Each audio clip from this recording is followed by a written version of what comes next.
This is too good not to share. This is the exact system that I've been using since I started my business. This is one of the first tools that I bought. Also, if you do decide to try this out, there is currently a 40% off that's running right now for Cyber, and I will link the code in the description. While this isn't technically sponsored, I will say it is a referral code, so I do get a little something, but do not feel pressured. I am really excited to be giving you a tour of my HoneyBook today. HoneyBook is the platform that I use to manage all my leads. And what happens for me, and I wanted to go over my workflow, is I send people to a link tree. And then based on that link tree, they can go into my lead forms. Now, these are all the lead forms I have set up. I will tell you that I do not use all of them right now, but I created them and then played with them throughout the years that I've been running my business. And it's such an amazing way. And I think I did a post like maybe a couple of years ago when I first started saying how much my lead form was working for me. And today I'm going to give you a behind the scenes about why I absolutely love it. So let's talk about it. So first of all, again, these are all my lead forms. I have a 15-minute project fit form, which I changed the name of that. It used to be a discovery form. And then what happens is if you click into this, we're just going to go edit form so we can preview it right here.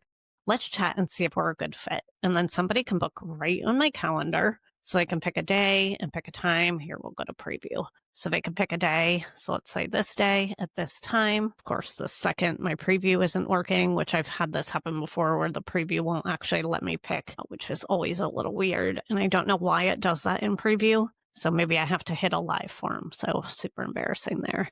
But in any case, the user can pick a time and then they can type in their full name, email, and then this books right on my calendar. And then I do add a lot of questions in here. And the reason I add a lot of questions is to get a little bit of friction in here. Because when I first started my business, what I had happening is I had salespeople booking on my call form, and it drove me nuts. It drove me absolutely nuts. And so this survey is to really get around that. If you're selling me leads, if you are trying to reverse pitch me, you're going to find this to be a little bit of a pain in the butt. So, I ask company name, phone number, making sure people are legit. What is their problem, right? Because this helped me figure out, like, am I going to come and present like a build where I build their campaigns and train them how to run it?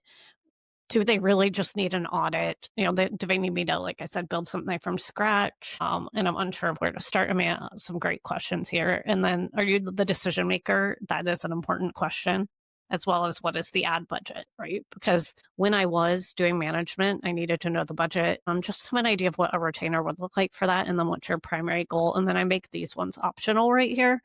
What does success look like for you, and so on and so forth. And then once they book this, they're done. That goes on my calendar. And I shortened it to 15 minutes from an hour just because, like, again, I don't really want to be taking a ton of discovery calls. That's not my primary service at this time. My primary service is booking those strategy calls where I just do a live audit, fix the client's problem, and get them on their way. Which brings me to my second form, which I'm going to show you right here. So if we go into edit form here, live paid search audit, are you confident? No, you're probably not confident, which is why, you're reaching out to me. And then I help them. I record the call. They can book on my thing. And then phone name, email, website URL. And then I don't give refunds because I come in, I complete their session. And then I also require them rescheduling. Now, if rescheduling tends to become a problem, which it hasn't in the past, they've already paid, then we're going to have a different conversation. But for right now, I just leave it at this. And then I invoice and pay them. I used to have a long contract. I felt like that was friction because really the reality is, like, you don't get your refund. I answer your questions. We're good. You get the recorded call. And then I had a bunch of other ones. And this was, like, again, when I first got started, and I just haven't deleted them. Like when I was running a podcast and I wanted to get people booked for that. I had a discovery call before there. I had a virtual coffee to set up if I wanted to set up with just like a freelancer or someone. And again, it helped me manage my calendar a little bit better. Now I just go in and just manually add it. And I don't use my CRM for that because my CRM is busier than ever. And I can just book a call with someone. And I'm also not taking as many just like freelance networking calls at this time because I'm establishing my business and stuff like that. But I didn't delete them because it's nice to have. I love how you can add a little image here. I love how it sends a confirmation link. I think it's been a great, great thing. I also run all my proposals through here, which I think would be a totally different video. And then I'll also say that my website links to this too. So I'll go show you that. So that kind of helps you as well. I don't want to go to like a form that typically gets spammed on a website. So let me show you that for fun too. So if we go look at my website, I'm a Google Ads trainer and coach, and I've gone back and forth as to what to call myself, but that would be a whole nother video. I sometimes will tell you that I do not get stressed about my website, and I don't get stressed about my website because at the end of the day, like there's a whole entire industry of CRO. I think you can always tweak it, play with it. My biggest clients have never even seen my website, or if they do, it's not even a factor in the decision. They've gotten to know me. And so I tend not to worry about it that much, but I tweak it every now and then. So again, stop guessing, start growing. Tired of agency retainers and dashboards? Of course they are. And then book a live audit. It goes to this form right here that I just showed you. So live paid search audit. And then look, it actually works because it didn't before in the trial version. So I do that. I added 2 calls to action. That was a recommendation from ChatGPT. If people can get Google Ads advice out of ChatGPT, I can get website advice there. So yeah, I have no shame in my game asking people to convert in 2 separate sections right there. And then here, hi, I'm Sarah. Most agencies want to keep you dependent on them. I want to make you independent. I talk about this, and then I go down a little bit more. Frankly, I don't know how much copy people read. I could always refine this and play with it. But again, I don't want to get like OCD about my website when I run so much content through that people, again, by the time they hit my website, they should have a good idea of who I am. I'm sure they're not reading paragraph and paragraph. But I do try to hit on pain points, right? They want to scale. They don't know how. They have a gut feeling. That has been big for me. A lot of my clients come to me and say, oh, I had a gut feeling something wasn't working. So I try to use that language, teach you how to run your own ads, blah, blah, blah.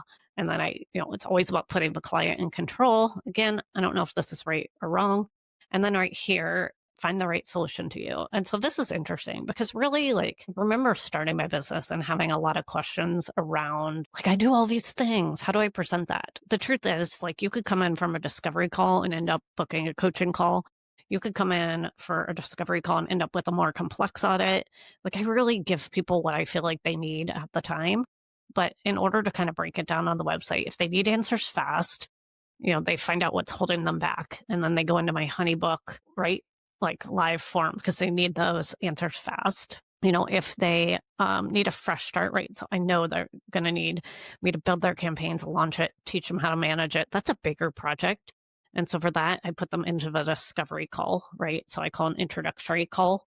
And this is a bit of a longer one because they are coming through my website, not through my content there. And then, oops, I did not mean to do that. Let me go back to my website. Sorry about that. And then right here, one-on-one training. Again, that is a little bit different. So hitting roadblocks, it's a 60-minute session. They just need a guide. And then you've never done this before. So, I do different things. Like I hit run here, an audit, and then the other one, I hit a call, a discovery call, which is that 30-minute one, because again, they're coming through my website. So that is how I use HoneyBook. I actually have a discount code for you. You actually get, I believe it is 40% off right now. And so I would love for you to join that. Or if you would want to join this, go get the discount. That's actually how I got started. And I will say there was a huge learning curve for me with this, but I love it. I absolutely love this so, so much. And it's essentially my CRM, and I don't pay very much per month. And then this is also what pays me too. And I think this backbone of my business has been huge for me. I started out with a CRM right out of the get-go. And I know that this is way more flexible than I use it. But right now, I would say what works for me is the lead capture. Those have been tremendous for the entire time I've run my business. And then I would say the other thing is the calendar system. The fact that it puts it right on my calendar has been huge. And then I don't actually use the CRM as much as I could. I could leverage that a lot more. I actually do use the proposals in here, the projects, which again, I could use these way heavier than I do, but I don't use it as much as I could. And then I absolutely love it for payment. I mean, it takes a payment, takes a credit card fee, or direct deposits it in my bank account, but I absolutely love this. I remember when I was first starting out, I had no idea, like, how do I get paid? How do I invoice? How do I do this? How do I do that? This is how I do it. This is my client hub. So I hope you like this video. It was a quick one. And actually, the only reason I did this video is because I wanted to try out how my screen sharing would work. And I'm using Canva to share my screen at this time. And I wanted to see, like, how the heck does this work? So I may not even publish this video, or I might. We'll see. It depends on how it turns out. I was just playing with it for the time being. Anyway, I hope you have a good day and a happy Thanksgiving. Yeah, having all those forms connected to my entire workflow has helped me so much since I started my business. It has saved me so many hours of emailing back and forth. And there's also little hidden things that I love, like it cha-chings when it pays me. It literally sends an alert to my phone that says cha-ching. And in another video where I talked about when I first got paid for my very first client, I literally saw the cha-ching come through. It was beautiful. And I know immediately when a client books on my calendar, even if I'm doing something on the weekends. And again, I know that it's weird that someone loves their CRM, but I do. So in any case, thank you for watching this unplanned video. I'm so happy to have you here, and happy freelancing and content creation season. And I hope everyone is enjoying their Thanksgiving and not making videos like me / playing with their business. But I love to play in my business. Maybe I should make a video about that.